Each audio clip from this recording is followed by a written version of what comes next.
قال رسول الله صلى الله عليه وسلم فاطمة سيدة نساء أهل الجنة متفق عليه আল্লাহর হাবিব সরকারি দুজাহান রাহমাতাল লিল আলামিন ইমামুল মুরসালিন তিনি ওনার পবিত্র জবান মোবারক দ্বারা তিনি বয়ান করেছে বন্ধু উনি বলে দিয়েছে রে এই পৃথিবীর একটু আগে আমার ভাই সাদেক ভাই বলেছেন আমার মা আমার বোনদেরকে আমি ডেকে ডেকে বলবো গো সাদেক ভাই একটু আগে বলেছেন জায়নামাজে বসার জন্য আজকে যারা আহলে বাইতের প্রেমিক হয়ে পাক পাঞ্জাতনের প্রেমিক হয়ে শুহাদায়ে কারবালার প্রেমিক হয়ে ইমাম হুসাইনের প্রেমিক হয়ে জায়নামাজে বসতে পারবে প্রেমময় অন্তর নিয়ে তার জন্য বড় ধরনের একটা গিফট হলো পুরস্কার হলো ও বন্ধু বুখারী এবং মুসলিম শরীফের মধ্যে এসেছে হাদিস খানা আমার নবী বলেছেন ফাতেমাতু সাইয়্যিদাতু নিসা আহলিল জান্নাহ আমার নবী বলেছেন মা খাতুনে জান্নাত ফাতেমা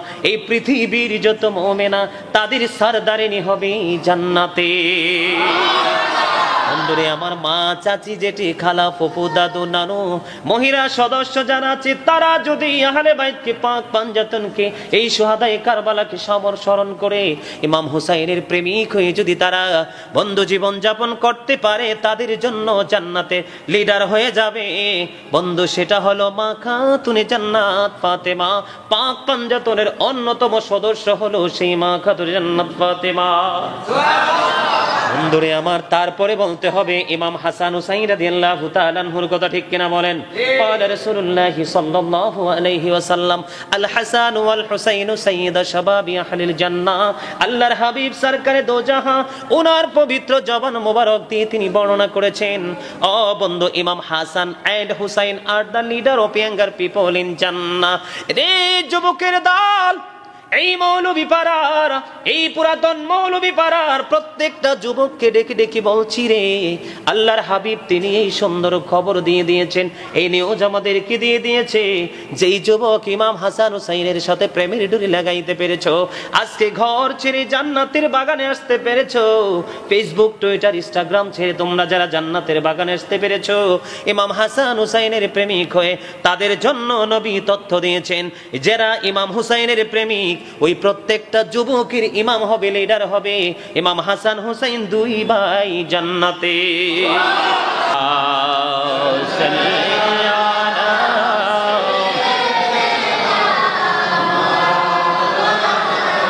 মুহাম্মদ ওয়া আলা আলি সাইয়্যিদিনা মুহাম্মদ দুন্দুল ঘোড়া কে দে বলে আমার কোনো দোষ নাই ইমাম হোসেন শহীদ হই রে কারবালাতে পানি না আল্লাহুম্মা সাল্লি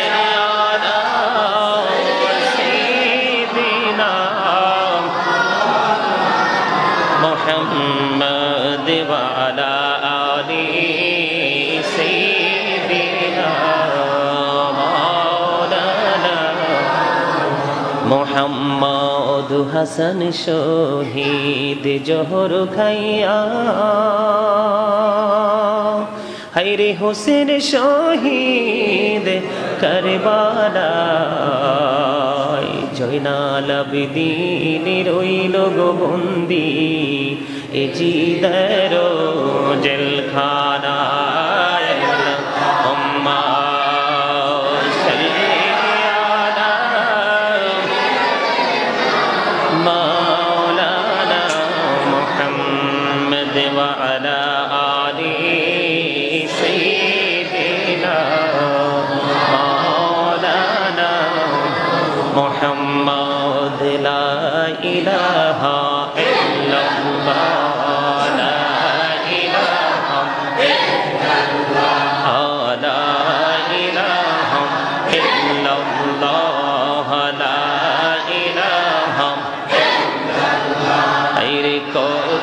সুন্দরী মদিনা কেমনে যাব জানি না হায়রে কত সুন্দর মদিনা কেমনে যাব জানি হায়রে দয়া করো দয়াল আল্লাহ দয়া করো দয়াল আল্লাহ পোড়াও মনের বাসনা লা ইলাহা ইল্লাল্লাহ লা ইলাহা হায়রে নামাজে রোজা ছাইরো না মা বাবাকে ভুইল না হায়রে নামাজে রোজা ছাইরো না মা বাবাকে ভুইল না হায়রে জান্নাতে বাসী হইতে চাইলে জান্নাতে বাসী হইতে চাইলে প্রাণ ভরে করো সাধনা লা ইলাহা ইল্লাল্লাহ লা ইলাহা ইল্লাল্লাহ লা ইলাহা তুমি কহুরে বনাইলা সফিউল্লাহ তুমি কহুরে বনাইলা নজিউল্লাহ তুমি কহুরে বনাইলা সফিউল্লাহ তুমি কহুরে বনাইলা নজিউল্লাহ মোর নবীকে বনাইলা তুমি মোর নবীকে বনাইলা তুমি নূর মুহাম্মদ সাল্লাল্লাহু লা ইলাহা ইল্লাল্লাহ লা ইলাহা ইল্লাল্লাহ লা ইলাহা তুমি কহুরে বনাইলা কলিমুল্লাহ তুমি কহুরে বনাইলা রূহুল্লাহ তুমি কহুরে বনাইলা কলিমুল্লাহ তুমি কহুরে বনাইলা রূহুল্লাহ মোর নবীকে বনাইলা তুমি মোর নবীকে বনাইলা তুমি নূর মুহাম্মদ সাল্লাল্লাহু লা ইলাহা ইল্লাল্লাহ লা ইলাহা লা ইলাহা ইল্লাল্লাহ মুহাম্মাদুর রাসূলুল্লাহ সাল্লাল্লাহু আলাইহি ওয়াসাল্লাম আল্লাহ আল্লাহ আল্লাহ আল্লাহ আল্লাহ আল্লাহ আল্লাহ আল্লাহ আল্লাহ আল্লাহ আল্লাহ আল্লাহ আল্লাহ মাশাআল্লাহ আল্লাহ আল্লাহ আল্লাহ আল্লাহ আল্লাহ আল্লাহ এই নামেতে এত মধু এই নামেতে এত মধু জাহানিলে তো আগের দয়া জাহানিলে তো আগে যতই জপি নামটি তোমার যতই জপি নামটি তোমার তোই মধুর লাগে দয়া তোই মধুর লাগে আল্লাহ আল্লাহ আল্লাহ আল্লাহ আল্লাহ আল্লাহ আল্লাহ আল্লাহ আল্লাহ আল্লাহ আল্লাহ আল্লাহ বিহিয়ার মাঝে এলাহদ বিহিয়ার মাঝে কিসের করো খেলা পিছের দিকে চাইয়া দেখো পিছের দিকে চাইয়া দেখো ডুবে যায় তোর বেলা রে আল্লাহ আল্লাহ আল্লাহ আল্লাহ আল্লাহ আল্লাহ আল্লাহ প্রেমেরা কহড়ে গো নহবি মেহরাজেতে যাইয়া প্রেমেরা কহড়ে গো নহবি মেহরাজেতে যাইয়া দয়াল বেরাজ দয়াল প্রভু দিনে বেরাজ মুমিনের লাগিয়া আল্লাহ আল্লাহ আল্লাহ লা ইলাহা ইল্লাল্লাহ মুহাম্মাদুর রাসূলুল্লাহ সাল্লাল্লাহু আলাইহি ওয়াসাল্লাম। সম্মানিত উলামায়ে কিরাম, সম্মানিত উপস্থিতি, দূর দূরান্ত থেকে আগত মেহমানবৃন্দ, যুবক ভাইরা, সকলের প্রতি আমার আন্তরিক সালাম। কথা বলেন চাইবেন? বন্ধুরে আমার, হযরত ইদ্রিস আলাইহিস সালাম যখন জান্নাতে গিয়েছিলেন, ইদ্রিস আলাইহিস সালামের আজরাইলের সাথে কথা হয়েছে। আজরাইল আলাইহিস সালামের সাথে অনেক আলাপ আলোচনা হয়েছে। এর মধ্যে একটা হলো ইদ্রিস আলাইহিস সালাম জান্নাতে যেতে চেয়েছেন।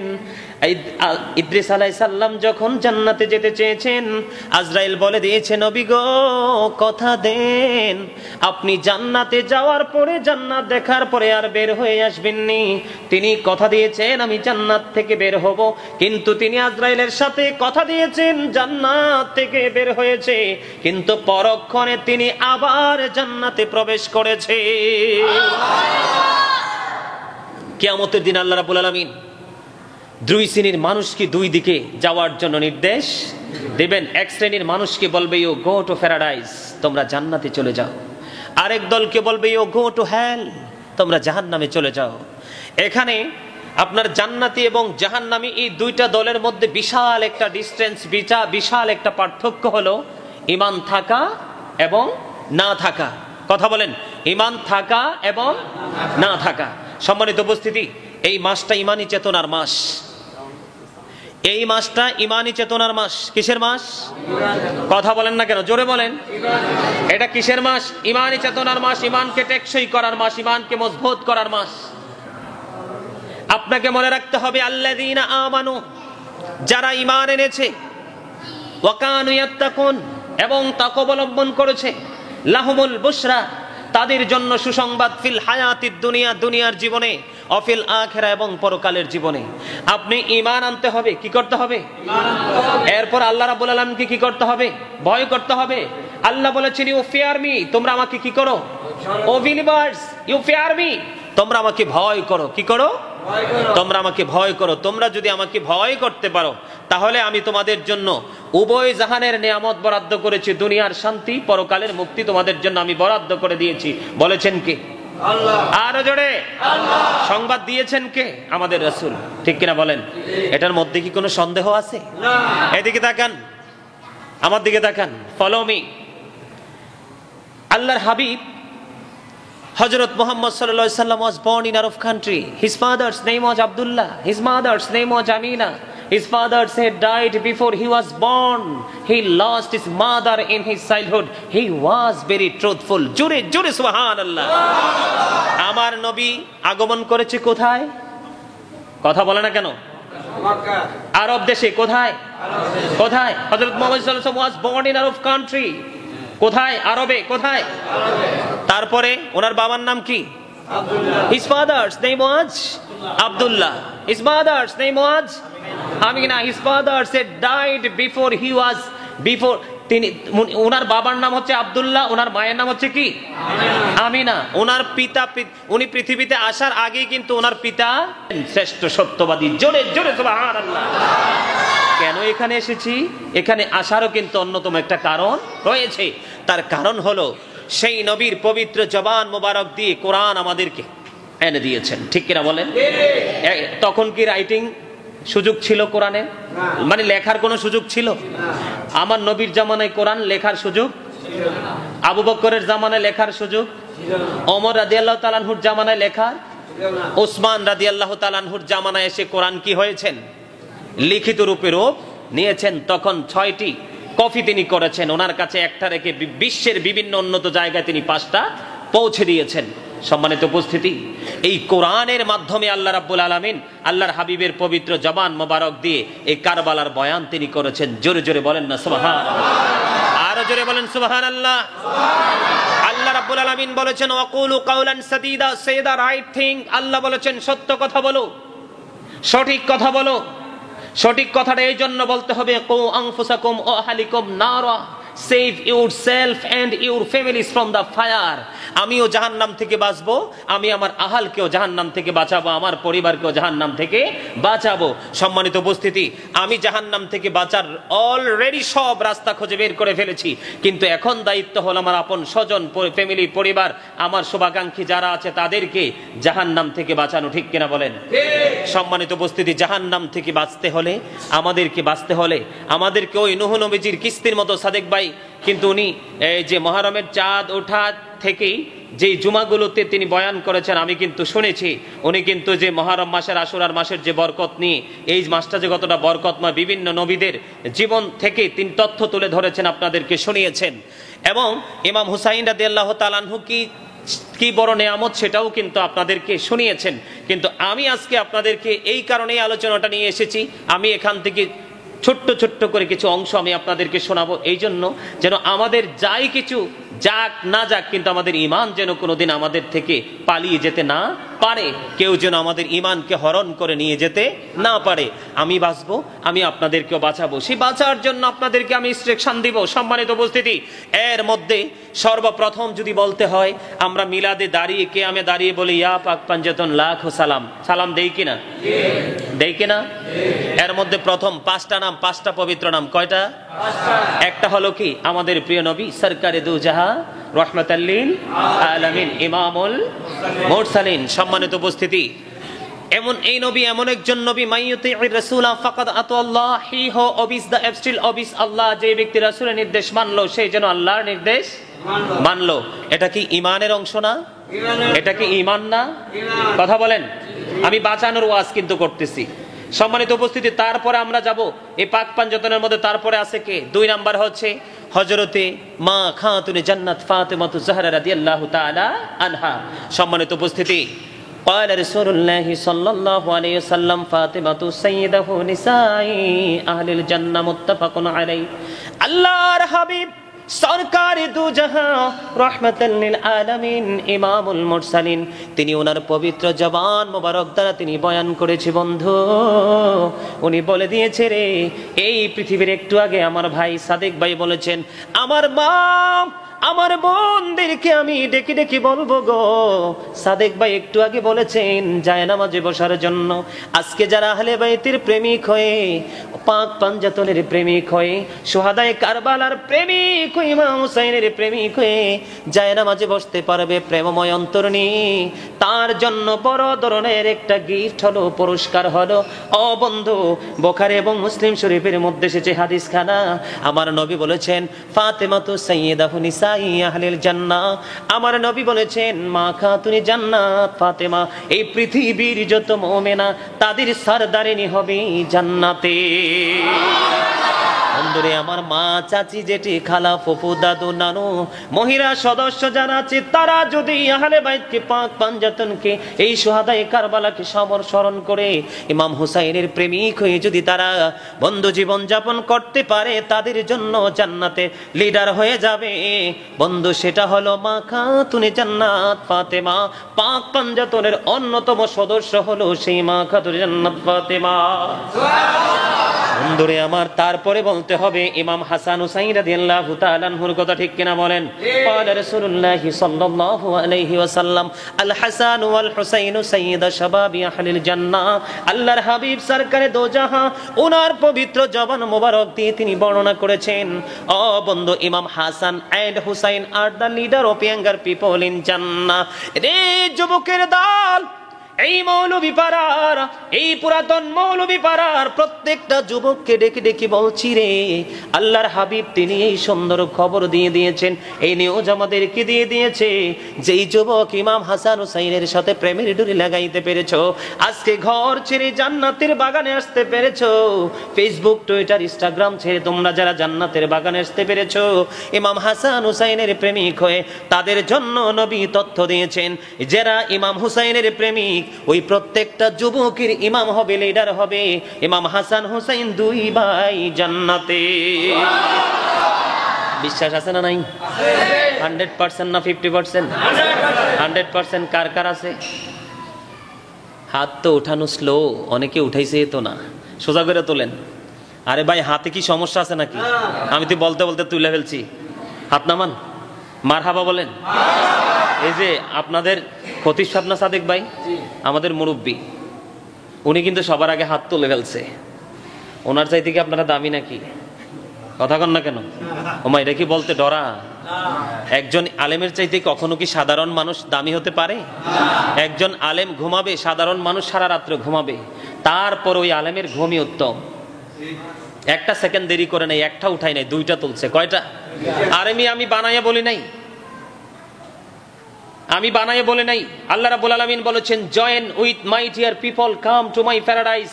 আল্লাহ বলেছেন, ফাদখুলি ফি ইবাদি ওয়াদখুলি জান্নাতি, আমার প্রিয় লোকেদের সাথে যুক্ত হও আর আমার জান্নাতে চলে আসো।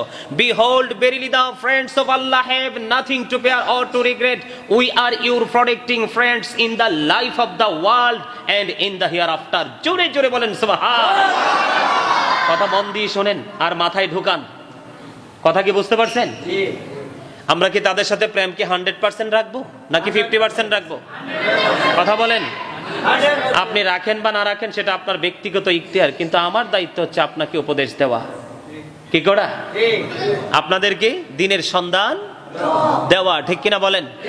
আরো জোরে। তাহলে ইমাম হাসান হুসাইন যদি জান্নাতের সর্দার হয়, লিডার হয়, ইমাম হয়, তার পাওয়ার কম না বেশি? এত বেশি পাওয়ার, যে পাওয়ারের সাথে পৃথিবীর কোনো পাওয়ারকে তুলনা করা যাবে না, কোনো কম্পেয়ার করা যাবে না। এত বেশি পাওয়ার, তারপরেও বন্ধু কারবালার ময়দানে ফুরাত নদীর পানি তাদের নসিবে জুটিনি। রৌদ্র এত বেশি তীব্রতা ছিল বন্ধু, এত বেশি প্রবল ছিল রে, ওই রৌদ্র সহ্য করার মতো না, তারপরেও তারা সত্যের জন্য লড়াই করে জীবন দিয়ে দিয়েছে। আর জোরে বলেন সুবহানাল্লাহ। ইমাম হুসাইনের শহীদ দিয়ে আমরা একটা শিক্ষা নিতে পেরেছি, জীবন চলে যাবে যাবে, জীবনের দৌলত চলে যাবে যাবে, সব কিছু প্রস্তুত করে দিয়ে দিব, তারপরেও বন্ধু অন্যায়ের কাছে মাথা নত করব না। ঠিক কিনা বলেন? মাথা নত কি করব? আপনারা জানেন না, সাদেক ভাই একটু আগে তিনি বলেছেন সংক্ষিপ্ত আকারে, ইয়াজিদ ইজ ক্যারেক্টারলেস। কি চরিত্রহীন ছিল ইয়াজিদ? আপনারা জানেন না, সত্য মিথ্যার লড়াই, সত্য মিথ্যার পার্থক্য। ইয়াজিদের উপদেষ্টা যিনি ছিলেন, যার নাম ছিল শারজুন বিন মানসুর রমি, যিনি ছিলেন বন্ধু একজন ইহুদি। মন দিয়ে শোনেন, আল্লাহ রাব্বুল আলামিন পবিত্র কালামুল্লাহ শরীফে বেঈমান কাফির সম্পর্কে তথ্য দিয়েছেন, ইন্নাল কাফিরিনা কানু লাকুম আদুওয়াম মুবিনা। বেঈমান কাফির মুশরিকরা ঈমানদারদের প্রকাশ্য শত্রু। আল্লাহ রাব্বুল আলামিন বলে দিয়েছেন, ইয়াজিদ কোনোদিন মসজিদ ভাঙে নাই, ইয়াজিদ কোনোদিন মাদ্রাসা ভাঙে নাই, ইয়াজিদ কোনোদিন ইসলামের ওপেনলি বিরোধিতাও করেনি। মুখে ছিল ইসলামের কথা আর অন্তরে ছিল ইসলামকে গলা টিপে হত্যা করার পায়তারা। এটার নামই হলো ইয়াজিদিয়াত। দাড়ি থাকবে, টুপি থাকবে, পাগড়ি থাকবে, মিষ্টি মিষ্টি কথা বলবে, তাদের মুখের ভাষা হবে মধুর চেয়েও মিষ্টি, চরিত্র হবে ফেরাউনের চাইতে নিকৃষ্ট, আর আত্মা হবে বাঘের চাইতে বন্ধু হিংস্র। এই যে সাদেক ভাই একটু আগে আপনাদেরকে বলেছেন যে ইয়াজিদ চরিত্রহীন ছিল, ইয়াজিদের উপদেষ্টা ছিল শারজুন বিন মানসুর রমি, যার কাজ ছিল দিনের বেলা শুধু বানর নাচাতো, দিনের বেলা শুধু তিনি বানর নাচিয়ে বেড়াতো, আর রাতের বেলা হলে মদের আসর বসিয়ে নারীদেরকে তিনি বিভিন্ন রকমের রং তামাশা করতো। জোরে জোরে বলেন নাউজুবিল্লাহ। বন্ধুরে আমার একটু মন দিয়ে শুনবেন, একটু মন দিয়ে শুনবেন, কিছুক্ষণ আলোচনা করে সমাপ্ত করে দিব। হয়তো বা এমন হতে পারে রে, আজকের ওয়াজ আপনার জীবনকে গোছানোর জন্য যথেষ্ট হতে পারে। ঠিক কিনা বলেন? মানুষের জীবন পরিবর্তনের জন্য, আমলের পরিবর্তনের জন্য, আপনার চারিত্রিক গুণাবলীর বৈশিষ্ট্যকে পরিবর্তন করার জন্য সারা জীবন ওয়াজের প্রয়োজন হয় না, একদিনের ওয়াজই বন্ধু যথেষ্ট হয়ে যায়। ইয়াজিদ বাহিনী কত নষ্ট চরিত্রের ছিল। 61 হিজরিতে কারবালা হয়েছে, মনে রাখবেন কত? 61 হিজরিতে কারবালা হয়েছে রে বন্ধু। আর 63 হিজরিতে ইয়াজিদ বাহিনী কি তাণ্ডব চালিয়েছে আপনারা জানেন না। আমি কিন্তু কারবালায় আসবো ফিরে, আগে ইয়াজিদকে নিয়ে বন্ধু ছোট্ট ছোট্ট টুকরো টুকরো করে আমি আগে আপনাদেরকে মেসেজ দিতে চাই। আপনারা অনেকেই মনে করতে পারেন হুজুর ইয়াজিদটা কি, ইয়াজিদিয়াত কি, এটাই তো আমরা বুঝি না। ইয়াজিদিয়াত হলো মুখে ইসলামের কথা বলা, মুখে ইসলামের প্রেমের ভাব দেখানো, অন্তর থেকে ইসলামকে বন্ধু কবর দেওয়ার পায় তার নামই হলো ইয়াজিদিয়াত। 61 হিজরিতে কারবালা হয়েছে। 61 হিজরিতে কারবালা হওয়ার পরে 63 হিজরিতে আরো বড় তাণ্ডব তারা চালিয়েছে। মদিনার প্রায় 700 সাহাবীকে তারা অতর্কিতভাবে বন্ধু শহীদ করে দিয়েছেন। জোরে জোরে বলেন না নাউজুবিল্লাহ। কত শত? 10,000-এরও বেশি সাধারণ মানুষকে কতল করেছে। 1,000-এরও বেশি মহিলা, 1,000-এরও বেশি মহিলা ইয়াজিদ বাহিনীর তাণ্ডবে অবৈধ সন্তান প্রসব করতে বাধ্য হয়েছে। 3 দিন পর্যন্ত মসজিদে নববীর মধ্যে বন্ধু কোনো আজান দিতে দেয়নি, নামাজ পড়তে দেয়নি, ঘোড়া বাঁধা রাস্তা বল বানিয়েছে। জোরে জোরে বলেন না নাউজুবিল্লাহ। আরেকটু মহব্বতে পড়ুন না নাউজুবিল্লাহ। বন্ধুরে আমার, আবু বকর সিদ্দিক, ওমর, ও বন্ধু, তাদের জামানায় যে এভাবে দিন সম্পর্কে মানুষকে তথ্য দেওয়া হতো, দিন সম্পর্কে মানুষকে বোঝানো হতো, এই সিস্টেমকে পাল্টেছে বন্ধু। হযরত উসমান রাদিয়াল্লাহু তাআলা আনহু জামানা থেকে ইসলামের মধ্যে বন্ধু ফাটল সৃষ্টি হতে শুরু করলো। মুসলমানের সম্পর্কে আপনাদেরকে তথ্য দিতে গিয়ে ইয়াজিদের জীবনীতে একটু ঢুকলাম, তার চরিত্র সম্পর্কে একটু বললাম। সময় পাইলে সামনে আরেকটু শোনাবো। তবে ইমাম হুসাইন রাদিয়াল্লাহু তাআলা আনহুর ফজিলত এবং বরকত নিয়ে একটু আলোচনা করে আমি সামনের দিকে আগাবো।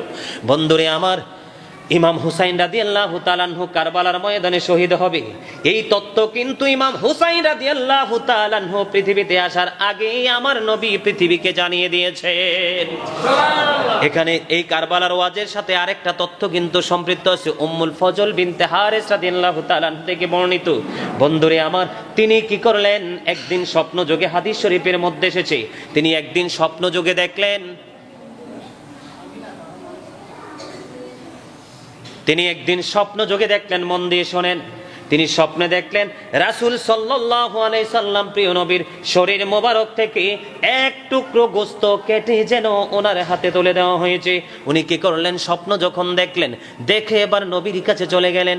নবীর কাছে চলে গিয়ে বললেন, ইয়া রাসূলুল্লাহ, ইয়া হাবিবাল্লাহ, নবী গো, আমি একটা খারাপ স্বপ্ন দেখেছি। গো, খারাপ স্বপ্নটা কি বলো? ইয়া রাসূলুল্লাহ, ইয়া হাবিবাল্লাহ, নবী, নবী গো, আমার স্বপ্নটা হলো গো, আমি স্বপ্নে দেখেছি আপনার শরীর থেকে এক টুকরো গোশত কেটে আমার হাতের মধ্যে রাখা হয়েছে। এবার আমার নবী একটা সেকেন্ড দেরি করলেন না, একটা মুহূর্ত নবী দেরি করলেন না, এবার তাকে জানিয়ে দিলেন, তোমার এই স্বপ্নটা কখনোই খারাপ নয়, তোমার এই স্বপ্নটা কখনোই গো বন্ধু খারাপ নয়। কয় স্বপ্নটা কি গো নবী? তার মানে হলো আমার কন্যা ফাতেমা খাতুনে জান্নাত ফাতেমার কথা নবী বলতেছেন। ফাতেমা একটা সন্তান প্রসব করবে, আর এই সন্তানকে তোমার কোলে তুলে দেওয়া হবে। তিনি স্বপ্ন দেখেছেন, গোশত কেটে ওনার হাতে তুলে দিয়েছেন, কিন্তু নবী বলতেছেন এটা গোশত নয়, গোশত নয়, ফাতেমার উদর থেকে সন্তান পৃথিবীতে আসবে, সন্তান প্রসব করবে, এই সন্তান তোমার হাতে তুলে দেওয়া হবে। হাদিস শরীফের মধ্যে এসেছেন, নবী যেমনি করে বন্ধু বলেছেন তেমনি করে মা খাতুনে জান্নাত ফাতেমা ইমাম হুসাইন রাদিয়াল্লাহু তাআলা আনহুকে প্রসব করলেন। যখন প্রসব হলো, ওনার হাতের মধ্যে তুলে দেওয়া হলো। হাদিস শরীফের ভাষা অনুযায়ী বন্ধু কথা বলতেছে, তখন তিনি আমার নবীর কোলে নিয়ে তুলে দিলেন। নবীর কোলে যখন তুলে দিল, হঠাৎ করে আমার নবীর দৃষ্টি অন্যদিকে চলে গেল। অন্যদিকে যখন চলে গেল আমার নবীর দৃষ্টি, তখন ওই উম্মুল ফজল বিনতে হারিস, তার নজর ছিল অন্যদিকে। হঠাৎ করে আমার নবীর দিকে নজর দিয়ে চায়া দেখলেন আমার নবীর দুই চোখ মোবারক বেয়ে পানি মোবারক পড়ছে। জোরে জোরে বলুন না আল্লাহু আকবার। আমার নবীর চক্ষু মোবারক দিয়ে যখন পানি মোবারক পড়তেছে, পানি মোবারক পড়তে দেখে বন্ধু এবার তাকে প্রশ্ন করলো, ইয়া রাসূলুল্লাহ, ইয়া হাবিবাল্লাহ, নবী গো, আপনার চক্ষু মোবারক থেকে কেন গো পানি বিসর্জন দিচ্ছেন? এবার আমার নবী উত্তর দিয়ে দিলেন, আমার চোখের পানি আসার কারণ হলো জিবরাইল এসে আমাকে খবর দিয়েছেন আমার উম্মত আমার এই কলিজার টুকরাকে কতল করে ফেলবে। জোরে জোরে বলেন না আল্লাহু আকবার। একবার বলুন সুবহানাল্লাহ, আরেকটু মহব্বতে করুন না সুবহানাল্লাহ। বন্ধুরে আবার বুঝতে পারছেন কিনা? কথা বলেন না কেন? এদিক দিয়ে বন্ধু উম্মে সালমা রাদিয়াল্লাহু তাআলা আনহাকে আমার নবী একটু মাটি দিলেন। মাটি দিয়ে বললেন, উম্মে সালমা, এই মাটি তুমি যত্ন করে রেখে দাও। যখন তুমি দেখবে এই মাটি রক্তে লাল লাল হয়ে গেছে, তখন তুমি মনে করবা আমার কলিজার টুকরা শহীদ হয়ে গেছে। আমি এটা কেন বলেছি জানেন? একদিকে নবী ওই হাদিস শরীফ থেকে ইমাম হুসাইনের শহীদের সংবাদ দিয়েছেন, আরেকদিকে উম্মে সালমা রাদিয়াল্লাহু তাআলা আনহার কাছে মাটি দিয়েছেন। এই মাটি সত্যি সত্যি ইমাম হুসাইন রাদিয়াল্লাহু তাআলা আনহুর শহীদের সময় বন্ধু শহীদের দিনে লাল হয়ে গেছে। জোরে জোরে বলেন না আল্লাহু আকবার, আরো জোরে বলেন একবার সুবহানাল্লাহ। বন্ধুরে আমার, এই যে ইমাম হুসাইন শহীদ হবে সেই বার্তা কিন্তু আমার নবী জানিয়ে দিয়েছে। আজকে যারা নবীর সাথে বিদ্বেষ আছে, নবীকে নিয়ে বিভিন্ন রকমের বিরূপ মন্তব্য করে, তারা দেখবেন নবী গায়েবের খবর জানে, এটা তারা বিশ্বাস করতে চায় না। কথা বলেন না কেন? চায় অনেকে আছে না, কই গায়েবের মালিক তো আল্লাহ। আরে আল্লাহ তো গায়েবের মালিক, ঠিক আছে, নবী শব্দের অর্থই হচ্ছে অদৃশ্যের সংবাদদাতা, ঠিক কিনা বলেন? তাহলে উনি যদি গায়েবের খবর না জানে তাহলে আমাদেরকে দিবে কোত্থেকে? তাহলে এখানে কিন্তু একটা জিনিস স্পষ্ট যে আমার নবী ইমাম হুসাইন রাদিয়াল্লাহু তাআলা আনহু পৃথিবীতে আসার আগেই কিন্তু আমার নবী জানতেন ইমাম হুসাইন পৃথিবীতে আসবে এবং শাহাদাত বরণ করবে, ঠিক কিনা বলেন? বন্ধুরে আমার, একক যুদ্ধ হলো, একের পর এক ধীরে ধীরে ওই কারবালার যে সম্ভাবনাময় সিস্টেম ধীরে ধীরে তারা আগাইতে থাকলো। আগাইতে এমন একটা পর্যায়ে গেল বন্ধু, একবারে ফাইনাল সিদ্ধান্তে চলে গেল যে ইমাম হুসাইনের কাছে কুফা থেকে 150 চিঠি এসেছে। কতশো? 150 চিঠি এসেছে ইমাম হুসাইন রাদিয়াল্লাহু তাআলা আনহুর কাছে।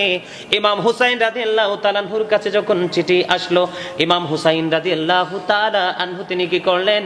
মুসলিম বিন আকিলকে কুফায় পাঠিয়ে দিলেন। মুসলিম বিন আকিল কুফায় চলে গেল। কুফায় গিয়ে খুব অল্প সময়ের মধ্যে 18,000-এরও বেশি মানুষকে ইমাম হুসাইনের পক্ষে বন্ধু বায়াত করিয়েছে। আর জোরে সুবহানাল্লাহ। ইমাম হুসাইনের পক্ষে যখন বায়াত করলো, এই দিক দিয়ে কিন্তু ইয়াজিদ বাহিনীর তাণ্ডব কিন্তু অনেক লম্বা, আমি সেই দিকে যাচ্ছি না। শুধু তাদের যে নির্মমতা, তাদের যে নিষ্ঠুরতা, আহলে বাইতের প্রতি যে তাদের বন্ধু নিকৃষ্ট আচরণ, সেই দিকটা শুধু আমি একটু তুলে ধরবো আপনাদের সামনে। এমনিতে 1 ঘন্টার কাছাকাছি হয়ে গেছে বন্ধুরে আমার। তখন কি করলেন? মুসলিম বিন আকিল যখন ইমাম হুসাইনের পক্ষে সত্যের পথে যখন বায়াত করানো শুরু করলেন, এই দিক দিয়ে ইবনে জিয়াদের কাছে তথ্য চলে গেল। ইবনে জিয়াদ গুপ্তচর লাগিয়ে দিলেন মুসলিম বিন আকিলের তথ্য বের করার জন্য। আবার এই দিক দিয়ে মুসলিম বিন আকিল কি করলেন? ইমাম হুসাইনকে কুফায় আসার জন্য আমন্ত্রণ দিয়ে দিয়েছেন, কারণ পরিবেশটা যখন তিনি দেখেছেন অনুকূলে। কিন্তু এই অনুকূলে থাকা অবস্থায় ইবনে জিয়াদের কাছে যখন খবর চলে গেল, ইবনে জিয়াদ কিন্তু এমন একটা পরিবেশ তৈরি করেছে বন্ধু, পুরো অবস্থাটা প্রতিকূলে চলে যাচ্ছে। জোরে জোরে বলেন একবার নাউজুবিল্লাহ, আর একটু মহাব্বতে বলুন না নাউজুবিল্লাহ। আমাদের এই সুশৃঙ্খল অনুকূল অবস্থাকে প্রতিকূলে নেওয়ার মতো এমন আমাদের সমাজে লোক আছে না নাই? কথা কয় না কেন? এমন লোক আমাদের সমাজের মধ্যে আছে না নাই? দেখবেন মসজিদ কত সুন্দর, ইমাম সাহেব বয়ান করতেছে, মুসল্লিরা শুনতেছে, 90 ইয়াজিদের গোষ্ঠী এসে ফিতনা লাগিয়ে দিচ্ছে। এরকম আছে না নাই? এটা কিন্তু তখন থেকে বন্ধু শুরু হয়েছে, নবী থেকে ধীরে ধীরে বন্ধু 61 হিজরি থেকে আজ পর্যন্ত এটা আমাদের মাঝে চলে এসেছে। এই টেকনিক কিন্তু তারা ওখান থেকে নিয়ে এসেছে। এখন দেখবেন বিরিয়ানি খাওয়াবে, আপনার তাকে প্রয়োজনে 500 টাকা দিবে, প্রয়োজনে তাকে 1000 টাকা দিবে। বিভিন্ন রকমের টেকনিক অবলম্বন করে সত্যটাকে বিভ্রান্ত করে মিথ্যাকে প্রতিষ্ঠিত করার চেষ্টা করবে। এটা ওখান থেকে এসেছে। মাত্র 3000 দিরহামের বিনিময় মুসলিম বিন উজ্জার মাধ্যমে মুসলিম বিন আকিলের সন্ধান বন্ধ পেয়ে গেছে। এদিক দিয়ে ইমাম হুসাইন রাদিয়াল্লাহু তাআলা আনহু কারবালার দিকে, কুফার দিকে বন্ধু রওনা দিয়ে দিয়েছে। ওই দিক দিয়ে বন্ধু মুসলিম বিন আকিলের অবস্থা খারাপ হয়ে গেছে। তারপরে ইয়াজিদ বাহিনী কি করলেন? এখান থেকে তাকে ধরলেন, আটকালেন।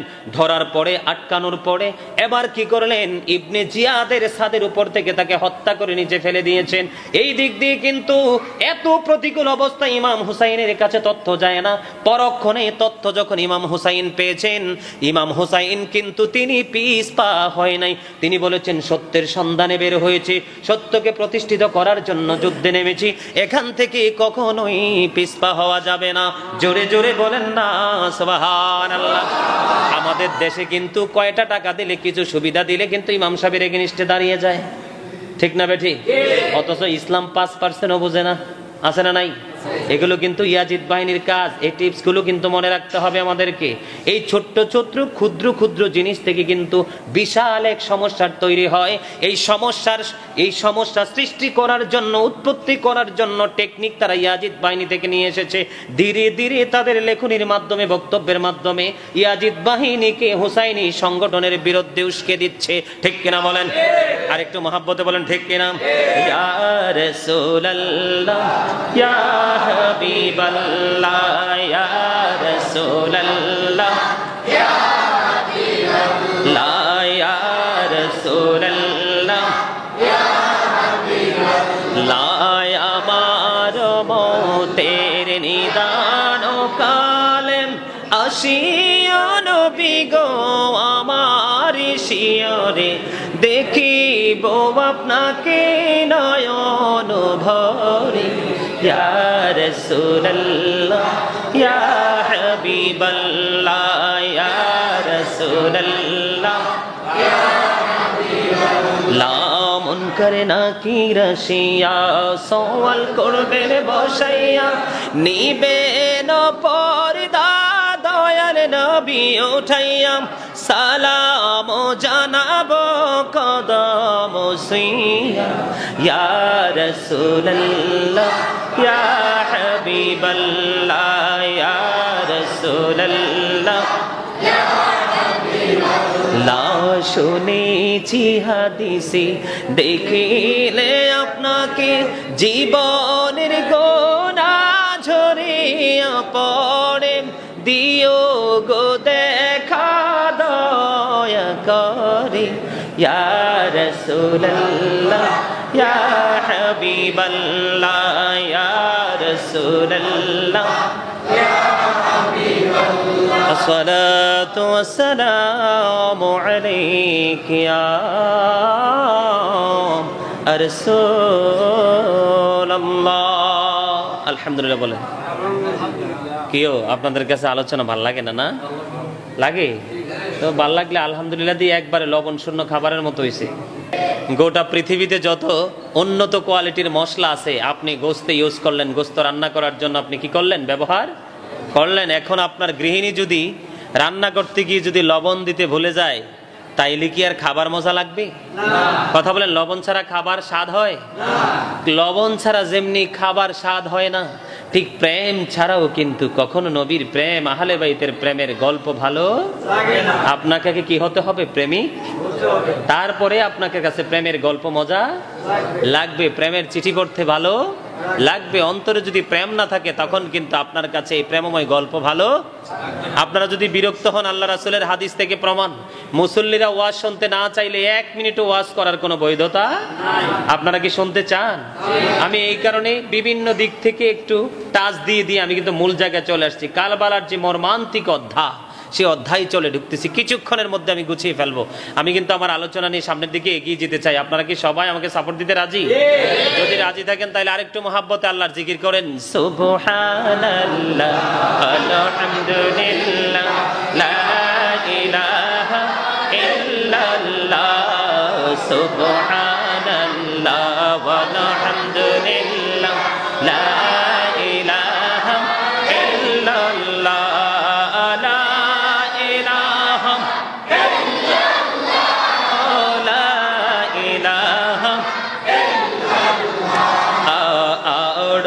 কুরসি লৌহ কলম সৃষ্টি যাহার ওসিলা, আরশি কুরসি লৌহ কলম সৃষ্টি যাহার ওসিলা, নিজে আল্লাহ খুশি হইয়া নাম রাখিলেন হাবিবুল্লাহ।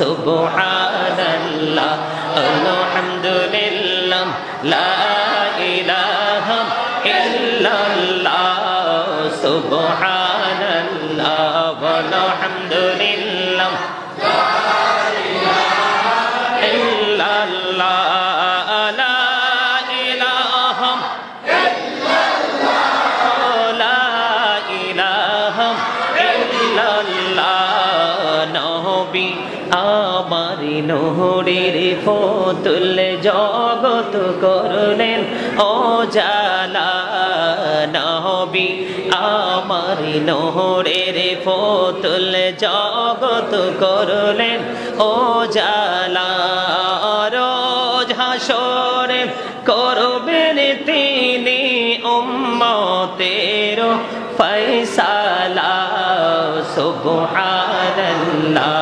ওয়ালহামদুলিল্লাহ লা ইলাহা ইল্লাল্লাহ সুবহানাল্লাহ ওয়ালহামদুলিল্লাহ লা ইলাহা ইল্লাল্লাহ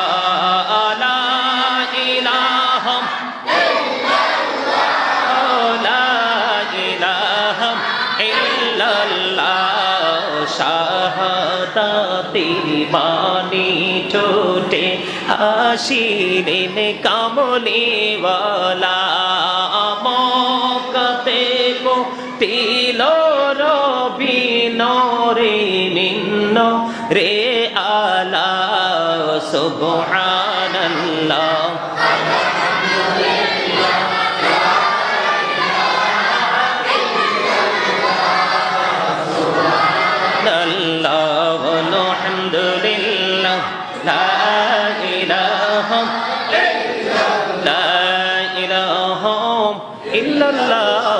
মুহাম্মাদুর রাসূলুল্লাহ সাল্লাল্লাহু আলাইহি ওয়াসাল্লাম। জোরে জোরে বলেন আলহামদুলিল্লাহ। জিকির করতে পেরে কি ভালো লাগছে না খারাপ? কার কার কাছে ভালো লাগছে? ওমা এখনো পাবলিক স্লো আছে, এখনো স্ট্রং না, হাত নামান। শোনেন, এই যে এতক্ষণ জিকির করছি, আমার চাইতে বড় হুজুর আমার পাশে বসে রয়েছে, বুঝছেন? আমি ওয়াজ করার পর ওনাকে জিজ্ঞেস করেন যদি মানে উল্টাপাল্টা বলে থাকি আর কি। এই যে আপনারা এতক্ষণ এই যে এটা কিন্তু জান্নাতের বাগান, কি আপনারা যে জান্নাতের বাগানে এসেছেন, এই যে জিকির করেছেন, এই জিকিরটা কি জানেননি? জান্নাতি বাগান, জান্নাতের বাগানের ফল খাওয়া। সুবহানাল্লাহ বলেন। এই যে জিকির করেছি আমরা, এটা কি জান্নাতি ফল। আমরা এতক্ষণ জিকির করিনি, আমরা ফল খেয়েছি। সুবহানাল্লাহ বলেন। আর জোরে বন্ধুরে আমার বলতেছিলাম, গভীর মনোযোগ। এবার ধীরে ধীরে কি করেছে, এবার ইমাম হুসাইন বন্ধু কুফা পর্যন্ত পৌঁছে গেছে। কুফাতে পৌঁছে গেছে, যুদ্ধ শুরু করবে। তার মধ্যে সবচেয়ে বড় একজন, ইয়াজিদ বাহিনীর মধ্যে সবচেয়ে বড় কুফার বীর বলে যাকে সবাই জানতো। বীর বুঝেননি? বীর মহাপুরুষ হিসাবে যাকে সবাই জানতো, যার বীরত্ব দেখলে মানুষ ভয় পেত, এমন একজন ব্যক্তি ছিল রে, যার নাম হলো হুর। নাম কি তার? ওয়াজ কিন্তু শুধু কান দিয়ে শুনলে হবে না বন্ধু, বুঝতে হবে। কারণ একদিন আমাদের জন্য পরীক্ষার ব্যবস্থা আছে। একদিন কিন্তু আমাদেরকে কাঠগড়ায় দাঁড়াতে হবে। পরীক্ষা মানে কি বুঝতে পারছেন নি? পরীক্ষা মানে আমি আপনাদেরকে ক্লিয়ার করে দেই, তারপরে আমি আমার আলোচনায় আবার আসবো। পরীক্ষা মানে হলো ইন্না বাতশা রাব্বিকা লাশাদীদ, the seizing of Allah is difficult. আল্লাহর পাকড়াও বড় কঠিন, ধরা খুবই শক্ত। সাদেক ভাই আসেনিও? আল্লাহর ধরা কি খুবই কঠিন। ও বন্ধু, আল্লাহ ধরবি খুবই শক্ত ভাবে। তারপরে কি বলেছেন? ধরার পরে আল্লাহ কি করবে? ইন্নাল্লাহা সারিউল হিসাব। আল্লাহ রাব্বুল আলামিন বলেছেন বন্ধু, Allah is quick to take account. Allah হিসাব গ্রহণে অত্যন্ত তৎপর। আল্লাহ ধরার পরে আপনার আমার কাছ থেকে বন্ধু চুকি চুকি হিসাব নেবে। হিসাব নেওয়ার পরে যদি বন্ধু হেরে যাই রে, তারপরেরটা হলো ইন্নাল্লাহা শাদীদুল ইকাব। আল্লাহ রাব্বুল আলামিন সাজাও দেবে খুব কঠিন ভাবে। আল্লাহ রাব্বুল আলামিন, আল্লাহ পানিশমেন্ট ইজ সিভিয়ার। ঠিক কিনা বলেন? একটু মন দিয়ে শুনেন। আল্লাহ ধরবি খুবই শক্ত ভাবে, হিসাবও নিবি খুব শক্ত ভাবে, সাজাও দিবি খুব কঠিন ভাবে রে বন্ধু। কি হবে রে উপায়? সেদিন কি করব বন্ধু আমরা? আল্লাহ রাব্বুল আলামিন আরো বলে দিয়েছেন বন্ধু, এই দুনিয়াতে কিন্তু 500 টাকা দিয়ে, কিছু টাকা দিয়ে, কিছু হাদিয়া দিয়ে বন্ধু জোর করে ওয়াল তোলা যায়। সাদেক ভাই ঠিক না বে ঠিক? কি করা যায়? আমার মামা আছে, খালু আছে, চাচা আছে বন্ধু, হামসে বড় কোন হে? ঠিক কিনা বলেন? কি এরকম মনে হয় না? আরে ভাই কথা শোনেন না, মনে হয়নি? টাকা দিয়ে কি করা যায়? বাউন্ডারি তোলাও যায়, বাউন্ডারি আবার ভাঙাও যায়। এক গন্ডা জায়গা বন্ধু দখল করা যায়, ও বন্ধু একজনের পছন্দের জিনিস নিয়ে গোপন করা যায় ক্ষমতা দিয়ে। কিন্তু পরকাল একেবারে ব্যতিক্রম। আল্লাহ বলেছেন ধরবি খুবই শক্তভাবে, হিসাবও নিবি খুব শক্তভাবে, শাস্তিও দিবি খুব কঠিন ভাবে। তারপরেরটা বড় ভয়ঙ্কর। এই দুনিয়াতে বন্ধু কোনো না কোনো রাস্তা খুঁজে বের করা যায়, পিছনের দেয়াল দিয়ে বন্ধু বের করা যায়, আলাদাভাবে দরজা কাটা যায়, কিন্তু মরার পরে তোমাদের আর কোনো সুযোগ নাই। হাদিস শরীফের মধ্যে এসেছে, আল্লাহর হাবিব বলেছেন আল কবারু রাউজাতুম মির রিয়াদিল জান্নাতি আও হুফরাতুম মিন হুফারিন নার। আল্লাহর হাবিব সরকারে দো জাহাঁ তিনি জানিয়ে দিয়েছেন কবরটা জান্নাতের একটা টুকরা হবে, জাহান্নামে একটা গর্ত হবে। ও বন্ধু যারা বিচার দিতে বন্ধু হিসাব দিতে হেরে যাবারে, তাদের জন্য হলো সবচেয়ে বড় ভয়ঙ্কর তথ্য। আল্লাহ বলেছেন সেখানে আর তুমি মরতে পারবে না, লা ইয়ামুতু, মরার কোনো সুযোগ নাই। People will not die that day, সেদিন মানুষ মরতে পারবে না। ফিহা ওয়ালা ইয়াহইয়া, সেদিন মানুষ বাঁচতেও পারবে না। People will not be able to life that day, সেদিন মানুষ বাঁচতেও পারবে না। আল্লাহ বলেছেন সূরা ইনফিতরের মধ্যে ওয়ামা হুম আনহা বিগাইবিন, আল্লাহ রাব্বুল আলামিন বলেছেন people will not be able to escape that day, মানুষ বাঁচতেও পারবে না, মরতেও পারবে না, পালাইতেও বন্ধু পারবে না। সেদিন উপায় কি হবে রে? আমি আজকে বলবো তোমরা দুনিয়ার গরিব হও কোনো দুঃখ নাই, দুনিয়ার ভিক্ষুক হও কোনো দুঃখ নাই, কিন্তু পরকালীন ভিক্ষুক হইও না। এই জীবন বন্ধু ধ্বংসস্তূপে পরিণত হয়ে যাবে। এখনো সময় আছে, বুঝে নাও। ও বন্ধু হযরতে আবু হুরায়রা রাদিয়াল্লাহু তাআলা আনহু থেকে হাদিস বর্ণিত, আল্লাহর হাবিব সরকারে দু জাহান তিনি জানিয়ে দিয়েছে জাহান্নামের আগুনটাকে এক এক করে 3000 বছর উত্তপ্ত করে আল্লাহ প্রস্তুত রেখেছে বন্ধু। 1000 বছর তাপ দিয়েছে, আগুনের রং হয়ে গেছে বন্ধু লাল, তারপরে হয়েছে কালো, তারপরে হয়েছে বন্ধু সাদা, এখন বর্তমানে বন্ধু কালো হিসাবে রূপান্তরিত আছে আমাদের জন্য বরাদ্দ। এক এক করে 3000 বছর আগুনকে উত্তপ্ত করে রেখেছে। বাঁচতেও পারবো না, মরতেও পারবো না, পালাইতেও পারবো না। চুরি চুরি বলেন নাউজুবিল্লাহ। ভয়ঙ্কর পরিস্থিতি আসার আগে আমাদের নিজেদেরকে শোধরাইতে হবে। আর শোধরাইতে হলে নবী এবং নবীর আহলে বাইতের আদর্শে নিজের জীবন আদর্শ হিসাবে গড়ে তুলতে হবে, ঠিক কিনা বলেন? দেখেন ইমাম হুসাইন সত্যের জন্য নেমেছে, কিসের জন্য? এই সত্যকে উন্মোচন করার জন্য, সবার সামনে ওপেন করার জন্য তিনি নেমেছে। শুনেছে কুফার অবস্থা ভালো না, 150 চিঠি দেওয়ার পরেও তারা বন্ধু কি হয়েছে, ইমাম হুসাইনের পিছনে নামাজ পড়ার পরেও ইমাম হুসাইনকে কতল করার জন্য তারা প্রস্তুতি নিয়েছে। ওই কুফার বীর ছিলেন বন্ধু হুর। হঠাৎ করে হুর দাঁড়িয়ে গেল। হুরকে বলা হলো, হুর তিনি কি বলতেছেন? হঠাৎ করে তিনি দাঁড়িয়ে গেলেন। দাঁড়িয়ে ইমাম হুসাইন রাদিয়াল্লাহু তাআলা আনহুকে প্রশ্ন করেন। তার আশেপাশে অনেক ঘটনা আছে, কিন্তু আমি মূল পয়েন্ট তুলে ধরতে চাই আপনাদের সামনে। হুর এবার ইমাম হুসাইনকে ডেকে ডেকে বলল, ও আলে মুকাম, আপনার কাছ থেকে আমি জানতে চাই গো, শুনতে চাই, আমি যদি এই মুহূর্তে আল্লাহ রাব্বুল আলামিনের কাছে তওবা করি গো, তাহলে আমার তওবা আল্লাহর দরবারে কবুল হবে কিনা? যেই ব্যক্তিটা ইমাম হুসাইনকে পাহারা দিয়ে দিয়ে কুফা পর্যন্ত নিয়ে এসেছে হত্যা করার জন্য, শহীদ করার জন্য, কুফার বীর হিসাবে যাকে বন্ধু নিয়োগ করা হয়েছিল তার নাম হুর। এবার ইমাম হুসাইন আলী মুকাম প্রশ্ন করলো, তোমার নাম কি? কয় আমার নাম হলো হুর। এবার ইমাম হুসাইন ডেকে ডেকে বলে, তুমি যদি সত্যিকার অর্থে আহলে বাইতকে মহব্বত করে তওবা করো, এখনো তওবার দরজাটা খোলা আছে। বন্ধুরে আমার, ও বন্ধু, কিছু সময়ের পরে কিন্তু ইমাম হুসাইন শহীদ হয়ে যাবে। এমন মুহূর্তে ইয়াজিদ বাহিনীর সবচেয়ে বড় বীর, যিনি পাহারা দিয়ে দিয়ে বন্ধু কুফা পর্যন্ত নিয়ে এসেছে, ইনি ইমাম হুসাইনের প্রেমে পড়ে তিনি পাগল হয়ে তিনি কি করলেন? ইমাম হুসাইনের প্রেমে পাগল হয়ে তিনি তওবা করে তিনি ওই ইমাম হুসাইনি কাফেলার সদস্য হয়ে গেছে। জোরে জোরে বলেন না সুবহানাল্লাহ। আজকে আমি এখানে যারা উপস্থিত হয়েছেন সবাইকে বলতে চাই, এখান থেকে কেউ যদি মসজিদে আসার আগেও যদি মনে করেন মন্তব্য থেকে থাকে, এখান থেকে বের হওয়ার পরে যদি আপনি আহলে বাইত প্রেমিক হতে পারেন, আমার বিশ্বাস সারা জীবনের গুনাহ আল্লাহ মাফ করে দিয়ে আল্লাহর প্রিয় বান্দাদের অন্তর্ভুক্ত করে নেবে। এবার হুর তওবা করলেন। হুর তওবা করার পরে ইমাম হুসাইন রাদিয়াল্লাহু তাআলা আনহু ডাকলেন, তুমি নিচে নেমে আসো। এবার হুর উত্তর দিল, ও আলী মুকাম, আমি আপনাকে পাহারা দিয়ে দিয়ে কৌবা পর্যন্ত নিয়ে এসেছি, আমি গোড়া থেকে জিন্দা নামবো না গো, আমি আপনার জন্য সীসা ডালা দেয়াল হয়ে দাঁড়িয়ে যাব, যতক্ষণ না পর্যন্ত আমার দেহের লাশ আপনার কদমে না পড়বে, আমি জিন্দা আপনার কদমে আমি যাব না। বন্ধুরে আমার, ইমাম হুসাইনি কাফেলার সদস্য হয়ে হুর কি করলেন? শহীদ হলেন। জোরে জোরে বলেন না সুবহানাল্লাহ। আর একটু মহব্বতে বলুন সুবহানাল্লাহ। বন্ধুরে আমার, এই করতে করতে করতে করতে এবার কি হয়ে গেল? একেবারে যুদ্ধ চূড়ান্ত হয়ে গেল, ফাইনাল হয়ে গেল। আহলে বাইতের নবীর পরিবারের একক যুদ্ধ বন্ধ শুরু হয়ে গেল। শুদ্ধ যুদ্ধ যখন শুরু হয়ে গেল, সব মাঝখানের ঘটনা সব বাদ দিয়ে দিলাম। এখানে যখন এসে গেল, এসে যাওয়ার পরে সর্বপ্রথম আলী আকবর, এবার আলী আকবর ডেকে ডেকে বলতেছেন, আলী আকবর ডেকে ডেকে বলতেছেন, একক যুদ্ধ শুরু হলো, বাবা গো আমাকে তুমি নির্দেশ দাও, আমি সত্য পথের সন্ধানের জন্য নিজের জীবন দিয়ে ওই সত্যের সন্ধানীদের অন্তর্ভুক্ত হয়ে যেতে পারি। এবার বন্ধু তিনি কি করলেন? আলী আকবর তিনি কি করলেন? যুদ্ধের জন্য মাঠে নামলেন। ওনার কপালে চুমুকে ইমাম হুসাইন তাকে বিদায় দিয়ে দিলেন। ইয়াজিদ বাহিনীকে ছত্রভঙ্গ করে দিল। ইয়াজিদ বাহিনী কারবালার ময়দানে ধুলাবালি উড়িয়ে দিল।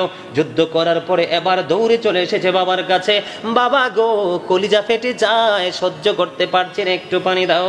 এবার আলী মুকামের কাছে যখন আসলো, হুসাইন রাদিয়াল্লাহু তাআলা আনহুর কাছে যখন আসলো, এবার হুসাইন ডেকে ডেকে বলল, বাবা গো আমার কাছে তো পানি নাই, 3 দিন পর্যন্ত পানির কোনো ব্যবস্থা নাই, আমি কি করব, কেমন করে পানি দিব, তুমি আমার জিহ্বাটা চুষে নাও।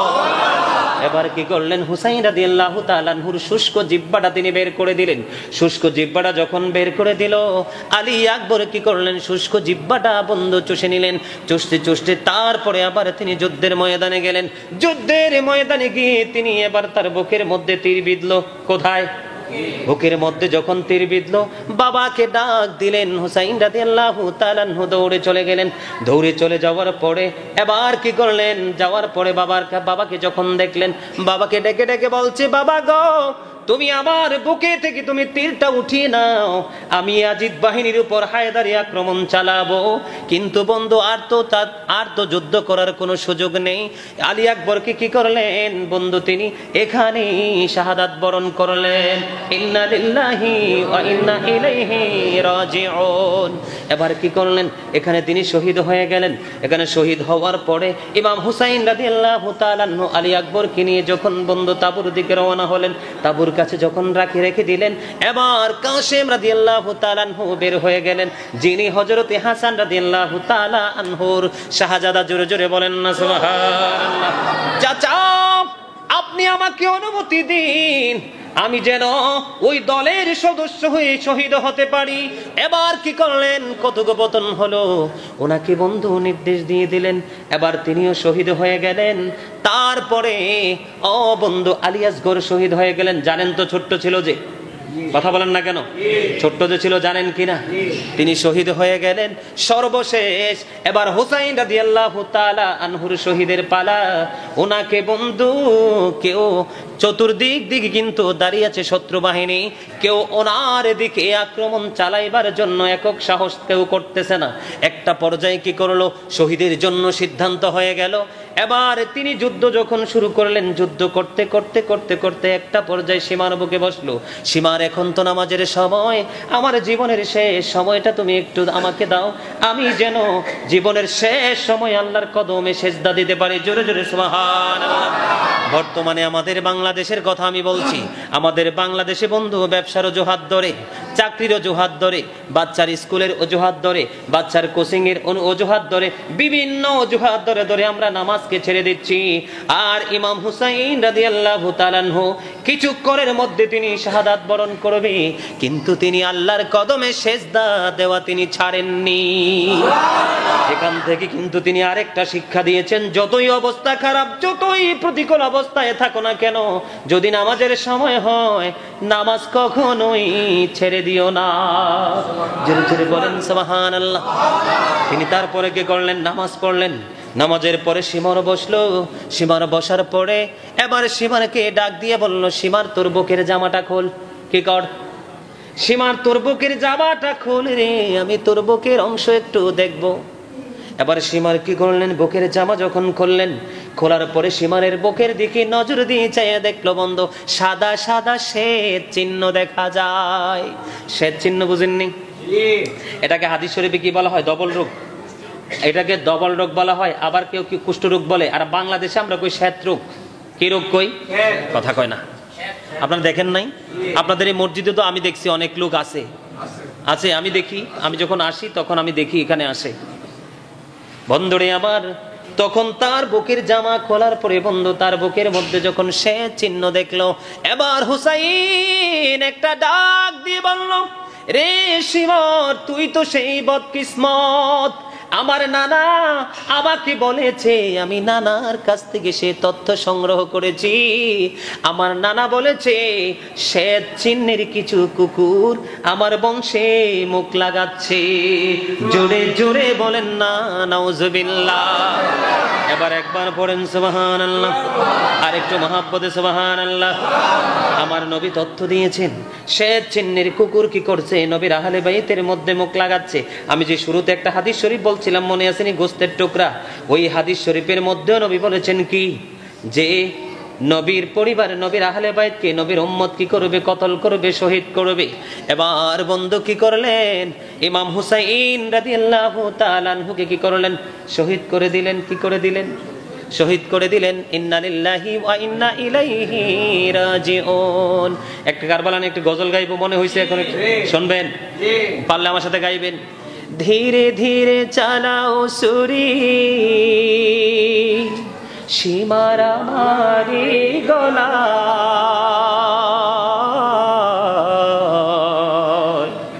জয়নাল আব্দিনের কান্দন শুনতে দাও না রে আমায়। ধীরে ধীরে চালাও সুরি, সীমার আমারি গলা,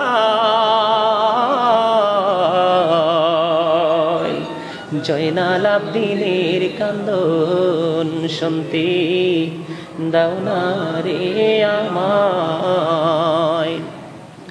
আমার নানা নবী ছিলেন,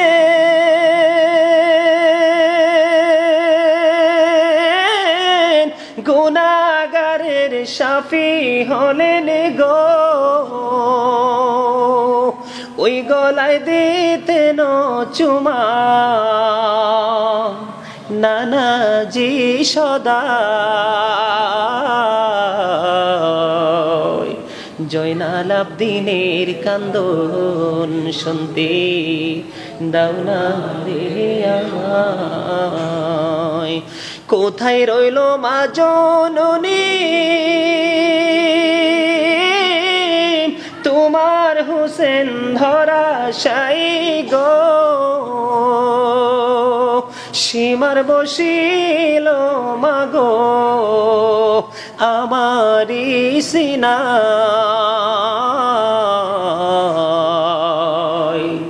জয়নাল আব্দিনের কান্দন শুনতে দাও না রে আমায়। জয়নাল আব্দিনের কান্দন শুনতে দাও না রে আমায়। আমার গলায় দিলে সুরি, কাঁদিবে না আসমান জমিন রে,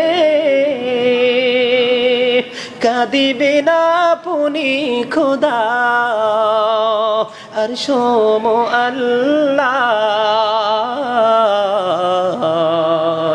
জয়নাল আব্দিনের কান্দন শুনতে দাও না রে আমায়। দুধের শিশু কচি কচি কাঁদিতেছেন পানি পানি গো, পিপাসাতে বিষের তীরে কলিজা সেদায়।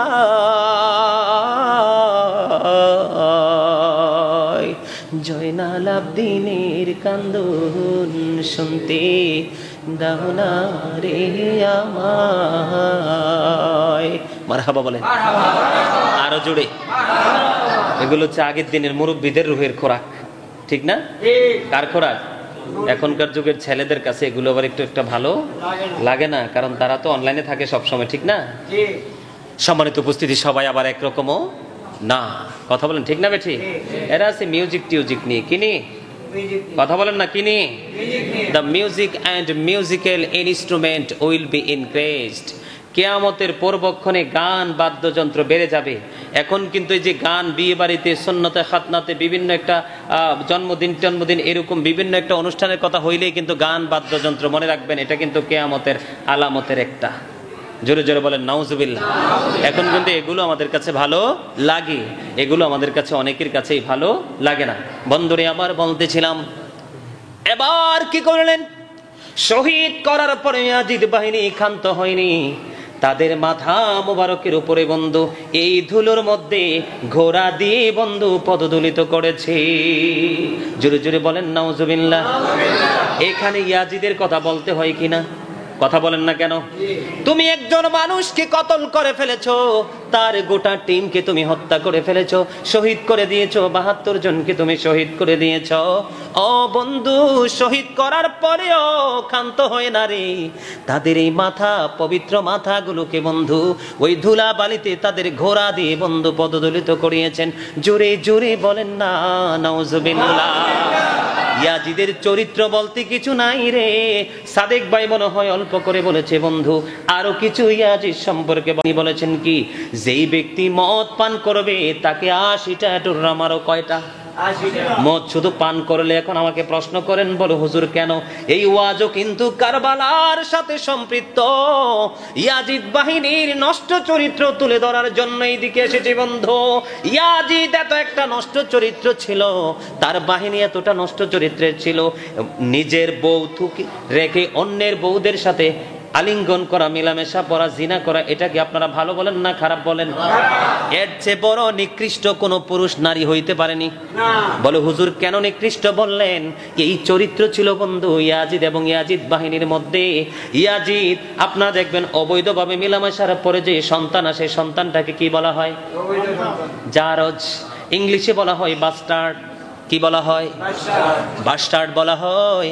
এখানে আসার কারণ বন্ধু, একটা জারজ সন্তান যদি মিশর থেকে গিয়ে যদি বন্ধু সার্টিফিকেট নিয়ে আসে, বিভিন্ন বড় বড় ভার্সিটি থেকে যদি পৃথিবীর উন্নত বিশ্ব থেকে যদি সার্টিফিকেট নিয়ে আসে, তারপরেও যদি পিতৃ পরিচয় না থাকে বন্ধু, এই ইমামের পিছনে দাঁড়াইয়া ইক্তাদাইতু বিহাজাল ইমাম বলা যাবে না, এটা হারাম। জোরে জোরে বলেন না নাউজুবিল্লাহ। ও বন্ধু, আমি আবার পুনরায় একটা গজল বলেছি, গজলের মধ্যে কিছু তথ্য তুলে ধরেছি। এই তথ্যের সাথে হাদিস শরীফের, কোরআনের কত মিল আমি একটু পরে আপনাদেরকে বলবো। তার আগে আমি বলি, কেন ইমাম আজম আবু হানিফা রহমতুল্লাহি আলাইহি মদ্যপায়ী মানুষকে দেখলে ৮০ ডোরা মারতে বলেছে? তার কারণ হলো, যখন কোনো মানুষ মদ পান করে, এটা কিন্তু নেশা। এটা কি? মদ পান করার পরে তার সেন্সলেস হয়ে যায়, তার মধ্যে তাকে শয়তান ওয়াসওয়াসা দেয়। কি দেয়? শয়তান আমাদের বন্ধু না শত্রু? ইন্না শাইতানা লাকুম আদুওয়ুন ফাত্তাখিযুহু আদুওয়া। আল্লাহ রাব্বুল আলামিন বলেছেন, Shaitan is the eternal enemy of the believers. শয়তান আমাদের প্রকাশ্য শত্রু। জোরে জোরে বলেন নাউজুবিল্লাহ। শয়তান আমাদের কি? কথা কয় না? আমাদের কি? আরে আওয়াজ দেন না। বলতে বলতে আপনাদের মুখের জড়তা কাটবে, না বলতে বলতে এটা জং ধরে গেছে তো। কিন্তু আল্লাহ একদিকে বলেছে শয়তান আমাদের প্রকাশ্য শত্রু, আরেকদিকে বলেছেন ইন্না কাইদা শাইতানি কানা দাঈফা। শয়তান ডিসিপশন ইজ ভেরি উইক। মুমিনের জন্য শয়তানের ধোঁকা একেবারে নাথিং। মানে শয়তান মুমিনকে ধোঁকা দিও গায়েল করতে পারবে না। আল্লাহ রাব্বুল আলামিনের কথা এটা বন্ধু। এখানে আসার কারণ হলো, যখন কোনো মানুষ যখন মদ পান করে, তখন তার বিবেক বুদ্ধি নষ্ট হয়ে যায়, তখনই সে বন্ধু নারীর দিকে আসক্ত থাকে, নারীর প্রতি তার লোভ থাকে। এই লোভের কারণে অবৈধ মেলামেশা হয়, আর এই মেলামেশা থেকে বন্ধু অবৈধ সন্তান পৃথিবীতে আসে। একটা সমাজে, একটা মহল্লায় যদি একটা এরকম নষ্ট চরিত্রের সন্তান থাকে, তাহলে এই সমাজের কোন যুবক আর ভালো থাকতে পারে না। কথা বলেন ঠিক না বেঠিক? একটা সন্তান যদি ৩টা জায়গা ঠিক পায়, কয়টা জায়গা? একটা হলো তার পরিবার, আরেকটা হলো তার ফ্রেন্ড সার্কেল, আরেকটা হলো তার সমাজ। তিনটা জায়গা যদি একটা বাচ্চা ভালোভাবে পেয়ে যায়, এই বাচ্চা কোনোদিনও অমানুষ হবে না। ইয়াজিদ এবং ইয়াজিদ বাহিনী মানুষকে নষ্ট চরিত্রের দিকে ধাবিত করার জন্য ছিল তাদের পায়ে তারা সেটাই বন্ধ করেছে। জোরে জোরে বলেন না নাউজুবিল্লাহ। এই জন্য ইয়াজিদ বাহিনীর কোনো কথা মানা যাবে না। যারা মদ পান করতে পারে, নারীদের সাথে বন্ধুকি করতে পারে, অবৈধ মেলামেশা করতে পারে, দিনের বেলা বানর নিয়ে যখন নাচানাচি করতে পারে, ওই সমস্ত মানুষগুলোর পক্ষে সাধারণ মানুষ কেমন করে থাকবে? ইমাম হুসাইন তো অনেক দূরের কথা, ঠিক কিনা বলেন? আমরা একটা মানুষকে দেখলে ঘৃণা করি, এই ইয়াজিদ বাহিনীকে দেখলে আমাদেরকে মনে প্রাণে বন্ধু ঘৃণা করতে হবে। কারণ আল্লাহকে ভালোবাসবো আমরা, কাউকে ভালোবাসবো আল্লাহ পাওয়ার জন্য, আবার কাউকে ঘৃণাও করব আল্লাহ পাওয়ার জন্য, ঠিক কিনা বলেন? নবীর প্রেমিক আহলে বাইতের প্রেমিকদেরকে ভালোবাসবো আল্লাহ পাওয়ার জন্য, আবার ইয়াজিদ বাহিনীকে ঘৃণাও করবো আল্লাহ পাওয়ার জন্য, ঠিক কিনা বলেন? আরেকটু মহব্বতে বলুন সুবহানাল্লাহ। এবার ইমাম হুসাইন রাদিয়াল্লাহু তাআলা আনহুর মাথা মোবারক নিয়ে বন্ধু ইয়াজিদের বাড়ির দিকে যখন রওনা হলো, হঠাৎ করে রাত্র হয়ে গেল। পথিমধ্যে যখন রাত্র হয়ে গেল, এখানে একজন খ্রিস্টান পাদ্রী আমার দিকে তাকান। ইয়াজিদ বাহিনী আরেকটা চরিত্র কিন্তু এখানে বন্ধু যুক্ত আছে। যখন রাত্র হয়ে গেল, এবার কি করলেন? ওই ইয়াজিদ বাহিনীকে ওই খ্রিস্টান পাদ্রী ডেকে ডেকে বললেন, রে ইয়াজিদের দল, আজকের একটা রাত্রির জন্য রাসূলের কলিজার টুকরা হুসাইনের মাথাটা আমারে দিবা। শুধু আজকের একটা রাত্রির জন্য ইমাম হুসাইনের মাথাটা আমাকে দিবা, তার বিনিময়ে পাইবা 10,000 দিরহাম। জোরে জোরে বলেন নাউজুবিল্লাহ। তাইলে ইয়াজিদ বাহিনী দেখেন কি করেছে। এবার যখন ওই খ্রিস্টান পাদ্রী যখন 10,000 দিরহামের লোভ যখন দেখালো, এবার কি করলেন? 10,000 দিরহামের লোভে ইমাম হুসাইনের মাথাটা আজকে রাত্রের জন্য দিয়ে দিলেন। কাকে? ওই খ্রিস্টানকে। খ্রিস্টান কি করেছে? তার বাড়ির আঙ্গিনায় যখন নিয়ে গেল, তার বাড়ির আঙ্গিনায় নিয়ে যাওয়ার পরে উঁচু একটা জায়গার মধ্যে মাথাটাকে সুন্দর করে ধৌত করে রাখলেন। রাখার পরে এটার মধ্যে বন্ধু সুগন্ধ লাগাইয়া দিলেন। সুগন্ধ লাগিয়ে দেওয়ার পরে ওই খ্রিস্টান বন্ধু বয়ান করেছে, তিনি বলেছেন, আমি সারা রাত ওই হুসাইনের মাথার দিকে তাকিয়েছিলাম, আর আমার চোখের পানিগুলো জোর জোর করে পড়েছিল। আমি দেখেছিলাম সাদা দবদবে নুরানি একটা পাখি। আমি দেখেছি ইমাম হুসাইনের মাথার চতুর্দিকে শুধু তাওয়াফ করেছে। জোরে জোরে বলুন না সুবহানাল্লাহ। আরেকটু মহব্বতে পড়ুন না সুবহানাল্লাহ। আপনারা কি বুঝতে পেরেছেন? এই বর্তমানে কিন্তু ইয়াজিদ বাহিনী টাকা দিয়ে, বিরানি দিয়ে, একটু আগে বলেছে, বিভিন্ন রকমের টেকনিক অবলম্বন করে মানুষকে তাদের দলভুক্ত করে দিচ্ছে, আর প্রকৃত মানুষের ঈমানগুলো বন্ধ হরণ করে নিচ্ছে, ঠিক কিনা বলেন? আমাদেরকে চোখ কান খোলা রাখতে হবে, আমাদেরকে সচেতন থাকতে হবে। ইয়াজিদ বাহিনী কোনোভাবেই যেন আমাদের ঈমানের ঘরে হাত দিতে না পারে। ইমাম হুসাইন যখন শহীদ হলো, শাহাদাত বরণ করলো, ইমাম হুসাইন শহীদ হওয়ার পরে সিরিয়ার যে কোনো পাথর সরালে পাথরের নিচ থেকে বন্ধ রক্ত প্রবাহিত হতো। জোরে জোরে বলেন না সুবহানাল্লাহ। ইমাম হুসাইনের দাম বন্ধু এত বেশি। উম্মে সালমা রাদিয়াল্লাহু তাআলা আনহা তিনি বলেছেন, ইমাম হুসাইন যখন শাহাদাত বরণ করেছে, জিন জাতির কান্না আমার নিজের কানে আমি শুনেছি। জোরে জোরে বলেন না সুবহানাল্লাহ। আকাশ বন্ধু প্রথম ছিল লাল, পরে একবারে ঘোর অন্ধকার হয়ে গেছে। ইমাম হুসাইনের শহীদে বন্ধু গোটা পৃথিবীর যা ছিল সব ক্রন্দন করেছে, একমাত্র কাঁদিনি শুধু ইয়াজিদ বাহিনী, ঠিক কিনা বলেন? আরো জোরে বলেন।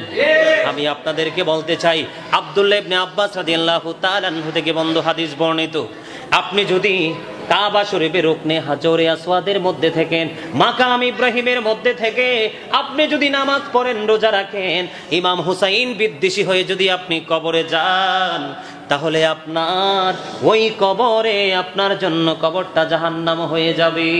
কথা কি বুঝতে পেরেছেন? এটা হাদিস শরীফ। এটা কি? আপনি কোথায় নামাজ পড়েছেন? মক্কায়। কোথায়? কথা বলেন না কেন? কোথায়? মক্কার পবিত্র ভূমি হেরেমের মধ্যে 1 রাকাত নামাজ পড়লে কত রাকাতের সওয়াব জানেননি? 1 লক্ষ রাকাতের সওয়াব। ইয়াজিদ বাহিনী, আমি এখন যদি বলি আপনারা বলবেন হুজুর কি বলতেছে। আমি এবার যখন উমরা করতে গিয়েছি, ইয়াজিদ বাহিনীর নষ্ট চরিত্র আমি ওখানেও বন্ধ দেখেছি। মক্কার হেরেমের মধ্যে বসে বসে দুনিয়ার কথা, রাজনীতিক আলাপ। নাউজুবিল্লাহ বলেন। মদিনার হেরেমে বসে বসে বন্ধু মোবাইলে ফেসবুক আমি নিজে চোখে দেখেছি, নবীর রওজা মোবারকের সামনে গিয়ে দাঁড়ানোর কোনো সুযোগ নাই। আপনি এই দরজা দিয়ে ঢুকবেন, দাঁড়িয়ে রাসূলকে সালাম দিয়ে দরজা দিয়ে বন্ধ বের হয়ে যাবেন, আর বেলাল গেট দিয়ে মসজিদে নববীর মধ্যে বন্ধ প্রবেশ করবেন। এটা হলো সিস্টেম, এটা হলো নম্রতা, ভদ্রতা। ইয়াজিদ বাহিনী ওখানেও বন্ধু তাণ্ডব চালাচ্ছে, মনে রাখবেন।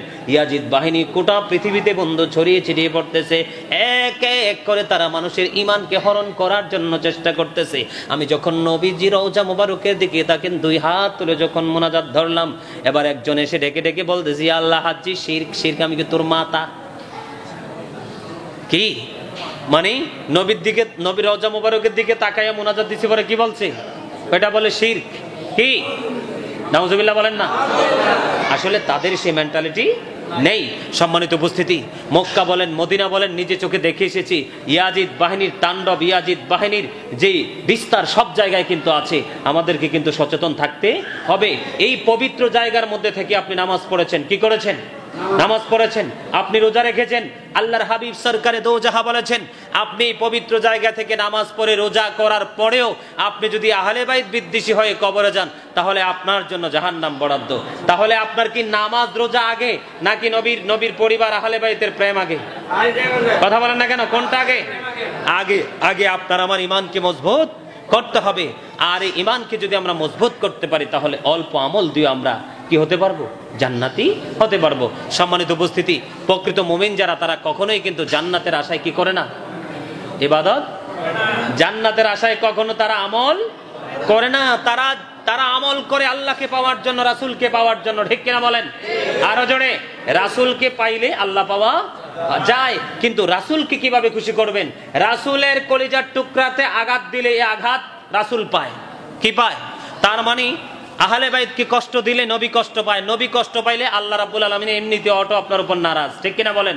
আহলে বাইতকে ভালোবাসলে আমার নবী খুশি হয়ে যাবে, আর আমার নবী যখন খুশি হয়ে যাবে, আল্লাহ রাব্বুল আলামিন আমাদের উপর সন্তুষ্ট থাকবে। ঠিক কিনা বলেন? সম্মানিত উপস্থিতি, অনেক সময় হয়ে গেছে, প্রায় 1.5 ঘন্টা হয়ে গেছে। মিলাদ আছে, কিয়াম আছে, মোনাজাত আছে, আমাদের অনেক সময় আছে। তো আমি আপনাদেরকে বিনীতভাবে অনুরোধ করব, আমি কিন্তু বিভিন্ন জায়গা থেকে কিন্তু প্রাসঙ্গিক আলোচনা, বিভিন্ন জায়গা থেকে আপনাদেরকে আলোচনা শুনিয়েছি আপনাদেরকে বোঝার জন্য। এখানে আমি একটা কথা বলবো সর্বশেষে, এদিকে তাকান। আমি সর্বশেষে আপনাদেরকে বলবো, আমাদের দেশে কিন্তু একটা এখন বর্তমানে ইয়াজিদ বাহিনীর একটা তাণ্ডব চলতেছে। অনেক সময় অনেক মানুষ কিন্তু বিভ্রান্তির মধ্যে পড়ে যায় যে এই সমস্ত ইমাম সাহেবের পিছনে নামাজ পড়া যাবে কি যাবে না। আমি আপনাদেরকে একটা হাদিস শরীফ শোনাবো। আল্লাহ রাসূল বলেছেন, আল্লাহর হাবিব এবং আল্লাহর হাবিবের আহলে বাইতের প্রতি যাদের বিদ্বেষ আছে, তারা কিন্তু কখনোই ইমানদার নয়। তাদের পিছনে কিন্তু ইক্তেদাও করা যাবে না। কথা কি বুঝতেছেন? তাদের পিছনে কি করা যাবে না? রাসূল বলেছেন, ওয়া ইয়াকুম ওয়া ইয়াহুম লা ইউদিল্লুনাকুম ওয়া লা ইফতিন। তোমরা তাদের থেকে কি থাকো? দূরে থাকো, তাদেরকেও দূরে রাখো। কেননা তারা, আমরা যদি তাদের সাথে মিশি এবং তারাও যদি আমাদের সাথে মিশে, তখন কিন্তু তারা আমাদেরকে কি করবে? পথভ্রষ্ট করবে, ফিতনায় ফেলবে। তারা যেন আমাদেরকে পথভ্রষ্ট করতে না পারে, ফিতনায় ফেলতে না পারে, এজন্য আমাদেরকে তাদের থেকে দূরে থাকতে হবে, তাদেরকে আমাদের থেকে দূরে রাখতে হবে। দেখবেন আপনার বিপদের সময়, আপনার যখন দেখবেন বাজার করতে পারেন না, আপনাকে আস্তে করে 500 টাকার নোট, 1000 টাকার নোট এনে দিয়ে যাব। তার মানে কি? কারো মনে ঢুকতে হলে আগে তার পেটে ঢুকো। কাউকে তোমার ভক্ত বানাতে হলে তার দুর্বল জায়গায় আঘাত করো। তারা কিন্তু আপনার দুর্বল জায়গাটা খুঁজে খুঁজে তারা প্রতীক্ষায় থাকবে, কখন আপনার দুর্বল পয়েন্টটা তারা খুঁজে পাবে। এই দুর্বল পয়েন্ট খুঁজে পাইলেই কিন্তু আপনার এই জায়গাটাকে আঘাত করবে, তখন আপনিও কিন্তু পাগল হয়ে যাবেন। সাবধান হতে হবে। সম্মানিত উপস্থিতি, এই সমস্ত লোক থেকে আমাদেরকে কি করতে হবে? দূরে থাকতে হবে। আল্লাহর হাবিব সব তথ্য দিয়ে গেছে। এদিকে দেখান, তাদের নামাজ দেখলে আপনি মনে করবেন আপনার নামাজ হচ্ছেই না। তাদের রোজা দেখলে আপনি মনে করবেন আপনার রোজা হচ্ছে না। তাদের দেখবেন এত বড় মেসওয়াক নিয়ে হাঁটবে, এত বড় জুব্বা পরবে। তাদের ভাব দেখলে মনে করবেন এর চেয়ে বড় সুফি পৃথিবীতে আর কেউ নাই। মনে রাখতে হবে, তাদের ভাষা হবে মধুর চেয়ে মিষ্টি, তাদের চরিত্র হবে ফেরাউনের মতো, তাদের আত্মাটা হবে বাঘের মতো হিংস্র। এখন এই ইয়াজিদ বাহিনী গোটা মসজিদে কোরআন তেলাওয়াত করতে করতে মসজিদ মুখরিত হয়ে গেছে। মনে রাখবেন, এখানে একটাও ইমানদার নাই, এখানে একটাও কি নাই। আপনাদেরকে মনে রাখতে হবে, ইউদিল্লু বিহি কাসীরা ওয়া ইয়াহদি বিহি কাসীরা। আল্লাহ রাব্বুল আলামিন কাউকে কোরআন দিয়ে হেদায়েত দান করেছেন, তার মানে হেদায়েত প্রাপ্ত যারা, তারা কি জান্নাতি। আল্লাহ কোরআন দিয়ে কাউকে কি করে দিয়েছেন? গোমরা করে দিয়েছেন, পথভ্রষ্ট করে দিয়েছেন, তার মানে কি জাহান্নামী। আপনাকে মনে রাখতে হবে কোন কোরআন সে তেলাওয়াত করতেছে, কি করতেছে, কোন কোরআন তেলাওয়াত করতেছে। রাসূলকে সঙ্গে নিয়ে, আহলে বাইতকে সঙ্গে নিয়ে কোরআন তেলাওয়াত করতেছে, নাকি সে আল্লাহ রাসূলকে রাসূলের আহলে বাইতকে বাদ দিয়ে কোরআন তেলাওয়াত করতেছে। আপনি কিন্তু তার কোরআন দেখলে, তার মধুর সুর দেখলে মুগ্ধ হলে চলবে?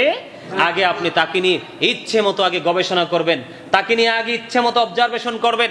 তারপরে যদি মনে করেন যে সে এ টু জেড কমপ্লিট আছে, তখন আপনি তার সাথে হাত মিলিয়ে আপনি চলাফেরা করবেন। সম্মানিত উপস্থিতি, বর্তমান প্রেক্ষাপট একটা খুব ভয়ঙ্কর একটা প্রেক্ষাপট, আমাদেরকে মনে রাখতে হবে।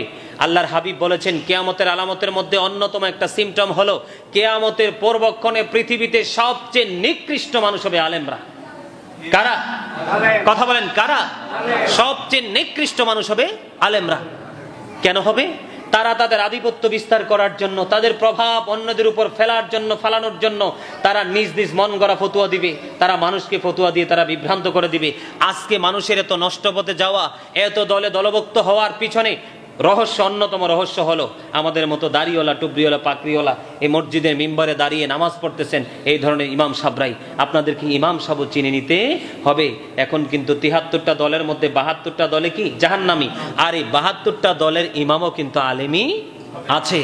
একটা দল মাত্র আহলে সুন্নাত ওয়াল জামাত। আহলে সুন্নাত ওয়াল জামাত ইজ দ্য বেস্ট পার্টি। রাসূলের মনোনীত দল, মনোনীত পথ হলো কি? আহলে সুন্নাত ওয়াল জামাত। এই আহলে সুন্নাত ওয়াল জামাতের মধ্যে কি আছে? নবীর প্রেম আছে, আহলে বাইতের প্রেম আছে, সাহাবাই কেরামদের প্রেম আছে, মাযহাবের প্রেম আছে। সর্বশেষে এখন বর্তমানে ইয়াজিদ বাহিনী কিন্তু আমাদের দেশে আরেকটা গুজব ছড়ায়, সেইটা আমরা যখন আল্লাহর ওলিদের দরবারে যাই, মাজারে যাই। আসলে মাজার মানি হলো জিয়ারতের স্থান। মাজার মানে কি? আপনি আপনার দাদির কবরের পাশে গেছেন, এটাও কিন্তু মাজার। আপনি দাদার কবরের পাশে গেছেন, জিয়ারত করছেন, এটাও কিন্তু মাজার। কিছু কিছু স্পেশাল জায়গা আছে যারা আল্লাহর গোলামি করতে করতে করতে করতে করতে করতে এত বেশি সম্মান অর্জন করেছে, তখন তার পাগলরা কি করে কয় না এটা অন্য নর্মাল জায়গার মতো আমরা রাখবো না, একটু মডিফাই করবো এটাকে। এই মাজারের চতুর্পাশে গিয়ে মানুষ কি করে জিয়ারত করে। আজকে ইয়াজিদ বাহিনী কিন্তু এই মাজারের পক্ষে আমরা থাকাতে আমাদেরকে বেদাতি বলে। কি বলে? কথা বললেন না কেন? আপনারা কিন্তু এখন কিন্তু বেদাতি বললে ভয় পেয়ে যান। আপনাদেরকে যদি বলে হুজুর বেদাত, বেদাত বললে কিন্তু আপনাদের বুক কাঁপবে। বর্তমান যুগে বেদাত বললে বুক কাঁপ দেওয়ার কোনো সুযোগ নাই। এই যে আমি এই যে মাইকের সামনে যে ওয়াজ করতেছি, আমার নবী কি সেভাবে ওয়াজ করেছেন? তো এই যে আমি ওয়াজ করতেছি, যারা বেদাত ফতুয়া দেয় তারাও কিন্তু এটা দিয়ে ওয়াজ করতেছে। কথা কিন্তু বুঝবেন, যারা বেদাত ফতুয়া দেয় তারাও কিন্তু এটা দিয়ে ওয়াজ করতেছে কিনা? এটা তো বেদাত। এটা কি ইবাদতের যুক্ত নয়? সাদেক ভাই কথা বলেন, এটা কি ইবাদতের সাথে সম্পৃক্ত না? তারাও কিন্তু এটা করছে, কিন্তু তারা আমাদেরকে বলছে কি আমরা বেদাতি। কি কেউ আল্লাহ রাসূল কি জান্নাতুল বাকিতে জিয়ারত করে নাই? মা আয়েশা সিদ্দিকা রাদিয়াল্লাহু তাআলা আনহা ঘুম থেকে উঠে দেখেছেন নবীকে খুঁজে পাচ্ছেন না, তখন নবী জান্নাতুল বাকিতে জিয়ারত করতেছেন। সুবহানাল্লাহ বলেন। তাই আমরা জিয়ারত করলে কি কোনো সমস্যা আছে? এবার আসেন এদিকে তাকান। আমাদের এই বর্তমান সমাজে ডিজাইনেবল পরিবেশ তৈরি করে আমরা অনেক সুন্দর স্টেজ ফুলে আমরা মানে স্টেজ সাজিয়ে আমরা আলোচনা করি। নবী কি সেই সময় করতো? এরকম স্টেজে কি ওরা বসে না? ওরাও কিন্তু বসে, ওটাও কিন্তু বেদাত, কিন্তু এটা নিয়ে তাদের কোনো প্রতিক্রিয়া নেই। এই যে দেখেন, এই যে আমরা যারা ইমাম সাহেব, আমরা যারা নামাজ পড়াই, আমরা কিন্তু নামাজ পড়ানোর বিনিময় আমাদের কিন্তু এই সভাপতি থেকে ধরে সেক্রেটারি, ক্যাশিয়ার থেকে ধরে একবারে তৃণমূল পর্যায়ে মুসল্লিদের পর্যন্ত আমাদের কিন্তু সভাপতির কাছে একটা লিস্ট থাকে। ইমাম সাহেব যিনি পাঞ্জেগানার দায়িত্ব পালন করে নামাজ পড়ে, উনি কিন্তু সেই ইমামতিকে কেন্দ্র করে কিন্তু ডিপেন্ড করে উনি কিন্তু ওনার মুসল্লিদের বাড়িতে একটা ওয়াক্ত বা একদিন করে করে খাবার খায়। আমার নবীর জামানা কি সেই সুযোগ ছিল? সেটা কি করেছে? তো এখন যে তারা ইমামতিকে ইস্যু করে, তারা যে মানুষের বাড়ি বাড়ি হেঁটে হেঁটে খেয়ে বেড়াচ্ছে, এটাও তো বেদাত। কই এটা নিয়ে কিন্তু তাদের কোনো বক্তব্য নেই। কথা কি বুঝতেছেন? আমার কথা ঢুকাইতেছেন মাথায়? আরেকটা বিষয় দেখেন, আমরা যখন ওয়াজে আসি আমাদেরকে নামার পরে কিন্তু একটা খাম দেয়, অথবা সরাসরি হাদিয়া দেয়। মসজিদে ইমাম সাহেব যখন চাকরি করে, অনেক ইমাম সাহেব আছে বেতন ধার্য করে নামাজ পড়ায়, অনেকে আছে যে না আপনারা খুশি হয়ে যা দেন তা, ইমামতি করতে আসছি, ইমামের মতো থাকতে দিবেন, এরকম একটা চিন্তাধারা নিয়ে আসে। কিন্তু ইমাম সাহেবরা কিন্তু মাস শেষে একটা মাসিক একটা অ্যামাউন্ট তারা পায়, একটা অনারিয়াম কিন্তু তারা পায়। এটা তো আমার নবী নেয় নাই। এখন যে আমরা প্রচলিত করে দিয়েছি সেটাকে, এটাও তো বেদাত, কিন্তু এটা নিয়েও কিন্তু তাদের কোনো বক্তব্য নেই। তাদের শুধু বক্তব্য হলো আমার নবীকে নিয়ে। কি নিয়ে?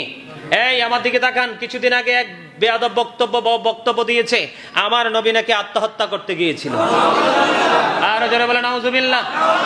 আপনার এখানে সাধারণ মুসল্লি যারা আছেন, এটা কি আপনাদের কাছে অ্যাকসেপ্টেবল মনে হয়েছে?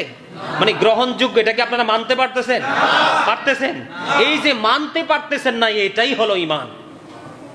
আপনি বলবেন কশিন কালেও সেটা আমি গ্রহণ করতে প্রস্তুত নই, এটা আমি মানব না। তুমি আমাকে পৃথিবী আমার এক হাতে দাও, আর আরেক হাতে তুমি ওই বক্তব্য তুলে দাও, আমি কিন্তু ওই বক্তব্যকে ডিনাই করব।